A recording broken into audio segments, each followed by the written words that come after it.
Hey guys, welcome to this video about the Shield Pilgrim. Now this is the two videos here are videos that I didn't get around to posting for the original launch because I was in a rush to get everything out, and so I focused in on really the most important videos, and I'm still trying to work my way through some of the videos that I have stockpiled. Now this video here is to set it up. This is in Cloud Ring, and I'm in the dead end system XZH, which is directly behind J4LP. I whip my slaves back and forth. That's their abbreviation. It's directly behind their home system of 9-4RP. So I was in the Pilgrim. I'm cloaked, and using directional, I'm looking around system, and I notice that there's a caracal. And the caracal is sitting roughly 100k off gate, and he's just sitting still. Now I'd been messing with these guys some already, so this looks baity. I mean, to you this must look baity. To me it looked baity. It looked like something that someone would do if they were trying to lure someone else into a fight. Like they wanted me to attack this guy. It's kind of what I'm going into this thinking. And the more you use the Pilgrim on your enemy, the more they're going to do stuff like this. The more they're going to bait you. You see that in some of my other videos. They get desperate with their attempts to try to bait you. The really good bait tends to be when they have a Sino, and they either Titan Bridge you or Black Ops Sino you. That's typically the more effective way to catch a Pilgrim, so that's something you got to watch out for, because that's your kryptonite. If all of a sudden this guy lit a Sino, and in came a Falcon and a Rapier and a Lachesis or something that could really extend some range and lock me down and jam me, I'm in trouble. Luckily, that doesn't happen very often. It's relatively rare. So what does happen is I engage this guy. He locks me up pretty quick, so he wasn't AFK. I go ahead and nuke him with the first 3 newts and then turn 1 off. So 3 newts at once, boom, that's going to pretty much put his cap at 0. Then turn 1 off to leave it available should something else show up. I'm paying close attention to my directional and to my local chat, because if there's a blob, if this is bait, what I expect to happen, let's get the old screen draw thing going here, is I expect for this number to shoot up and for names to start filling this list. So that's what would be typical. If this was bait, you would see local start to fill the list. Also directional, I'm constantly hitting my scan button and watching it here to see if new ships show up.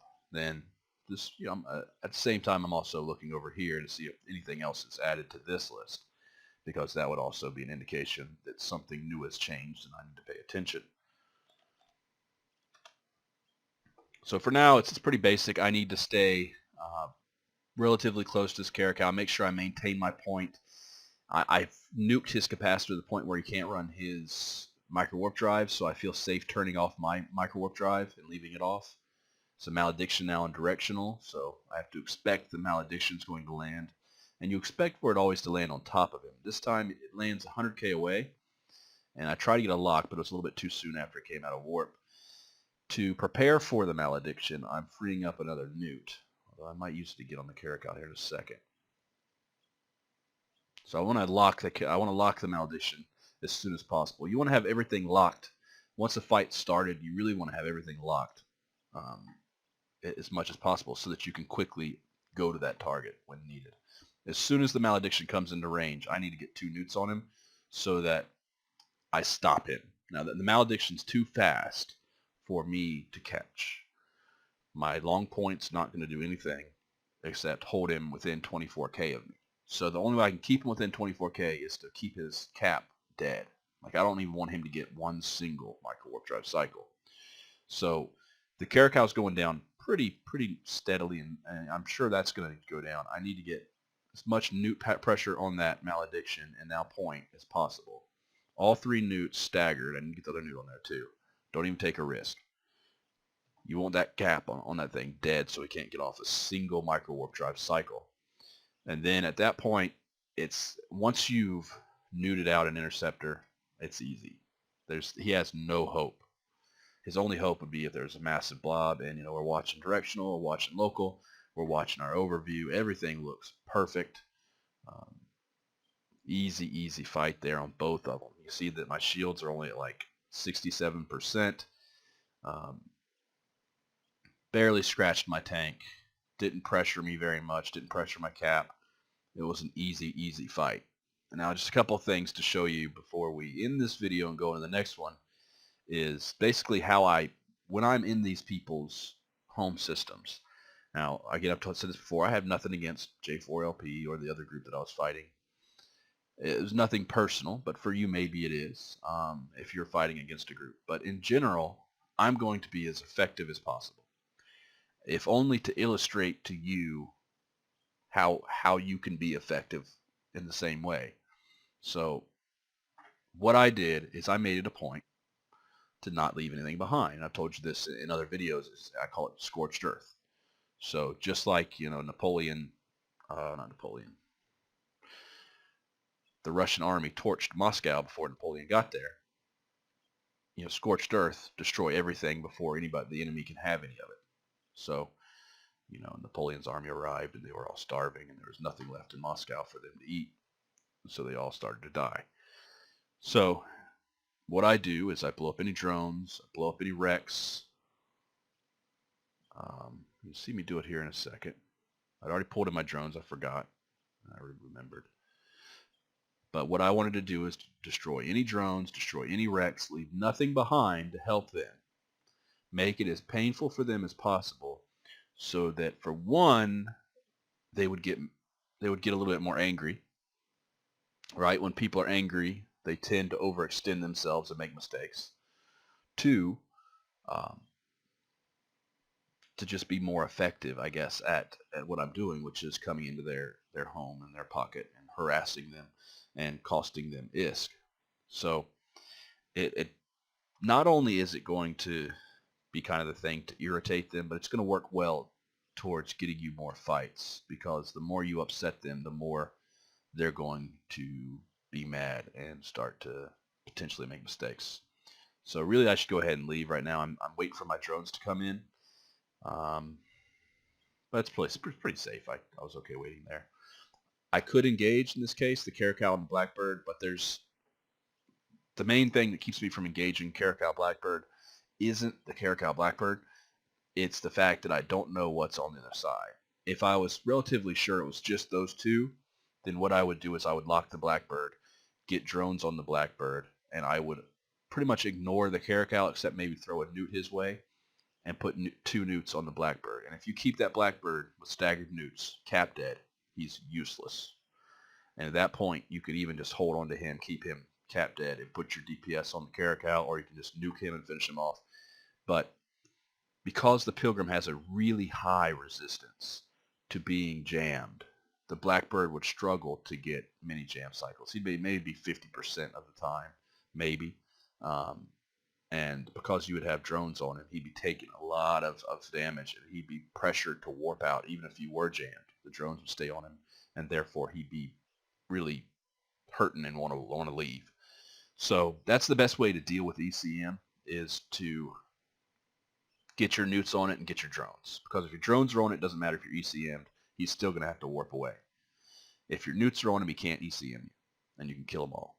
But I didn't know it was on the other side, so I wasn't comfortable in engaging that. Otherwise, that would have been a good fight. So on to the next one. Here we go. Pilgrim kill Thorax, escape from Blob. So that might be a little bit of a giveaway, but that's basically what happens in this video. All right, so this is back in Syndicate, the other pocket that I was hanging out in for a while. And what I would do a lot of the time, because there's nothing going on, most of them are docked. And if most of them are docked, where's the best place to hang out? Best place to hang out is near the station. So, I've already checked all the side systems. Nothing really is going on. I'm going to hang out here at the station and wait and see what anybody does. And if I see a hauler undock and warp to a planet for PI or to a gate, I'll follow. And same thing, if I see a ship that I think I can kill, undock and warp to a gate, I'm going to follow. So the Brutix undocks and he warps to the EF gate. EF, I believe, is no, actually, this is the back system. Okay, this is GRNJ, and that's a dead-end system behind their home system of EF-F. So this guy undocked and he's warping back to the home system. So I was just watching that station. I must have seen this guy moving around before or something. But watching stations is a really great way to um, track down targets. So you can see where they go. And I happen to get to here to gate, and I see there's also a thorax here. Okay. Well, what I do is I see the Brutix jump, so I jump with him. Because, you know, I can't guarantee I can get that thorax. I might aggro the thorax, he jumps, he warps away, they both warp away. But I can guarantee now that the Brutix has jumped that I can uncloak on this side, and I can grab that Brutix the moment he uncloaks. Turns out the thorax jumps in and uncloaks first, so I might as well grab the thorax while I can.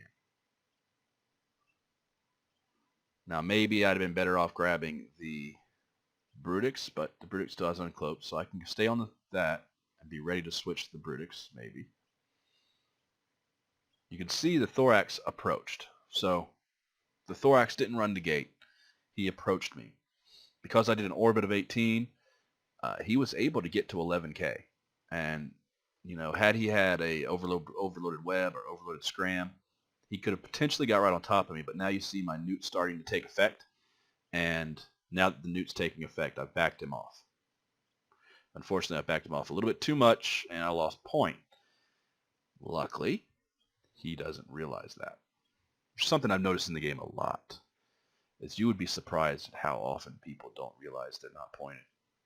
So much so that I strongly considered and still kind of want to make a video called Pointless. That's the title, Pointless. And the entire video will be me flying ships with no point, combat ships, and just seeing how many people I can kill without ever pointing anybody. And I think it would work very well. I think that people would just sit around and wait until they died because they assume that they're pointed. It happens so often that it's just an assumption. So after the thorax went down, the Brutix was on field, and I decided to engage the Brutix. Now that I've seen local go up, and I've seen the Stiletto come in and on field, I'm starting to position myself to get out. So I want to try to pull my drones in. I don't want to leave them behind. So typically, you know, once you kind of reach that decision that it's time to say, okay, time to start moving myself and getting ready to get out of here, setting myself up in a position where I can escape easily, what you need to do is find something, align to it. You have it on your screen where you can see it so you can go back to it really quick if you have to, say, click on something for a second to maybe engage the Stiletto and then click back on it. And keep your ship moving in that direction. Don't do any orbits or key paths or anything that could mess you up. You want to be staying moving in the same exact direction to keep this fight moving away from that gate, because that gate's the entrance point for anybody coming in to blob you. So now my biggest threat on the field is not the Brutix, even though he's a little close for comfort. It's the Stiletto. So I need to have that Stiletto locked, and it was a mistake for me not to have it locked because look what just showed up. A curse. So I should have seen the curse coming sooner and got out, and I should have locked that Stiletto much sooner so that I could have him neuted and prevent what's happened, which is I'm scrammed. So let's screen draw it again. You can see my micro warp drive's off, and if you look up here on the Stiletto, and you do the same thing right here, you can see I'm pointed and scrammed. Okay, so what that means is that I'm slowing down. I haven't started to slow down yet, but luckily my ship's still moving in this direction, and the curse is back over in here somewhere. The curse is my biggest threat. And the reason he's a threat is because of the Stiletto. If the Stiletto can hold me still long enough for the curse to get newts on me, which in today's game, it wasn't so back then. At this time when I did this video, that curse was limited to maximum 37 kilometers of range on his newts. Now a curse can Newt. I'm pretty sure out to 50. I haven't flown one since the new changes. But there's no reason why a curse shouldn't be able to Newt at 50k now, and which meant he would have been able to put considerable Newt pressure on me starting right where he is right there. So curses are very dangerous. But, now that I'm in trouble, I've got a little bit of a buffer with the ranges on these guys. There's still a ways behind me. There's only one ship that really has a grip on me, and that's just the Stiletto. So what I need to do is make sure I stay aligned to planet 2, stay aligned roughly towards the center of the system. I can always cloak mid-warp, and it's very difficult for them to figure out where I warp to. Stay aligned and get Newt pressure on that Stiletto immediately. As much as I got, all 3. And then the right thing to do now that I've got the Newt pressure on him is to spam. Spam warp, align, spam, align, spam. I shouldn't have even worried about that micro warp drive, and I shouldn't have right-clicked. So you can see the curse finally got a Newt on me, but he just barely missed the point. So I was able to escape. But let's go back and let's get like right there before it happens. Let's just see.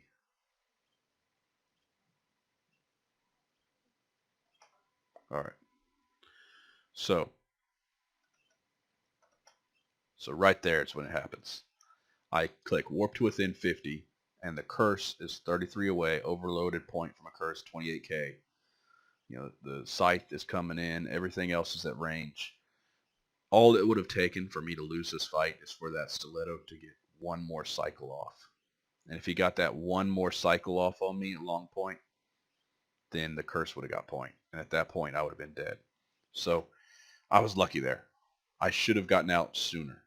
I should have played it safer. I should have locked up that Stiletto the moment he came on field. So there were some things I did wrong there that potentially put me at risk. But luckily, I was able to get away. And, it serves as a good lesson. Let's go back to that. Yeah, it's the same one.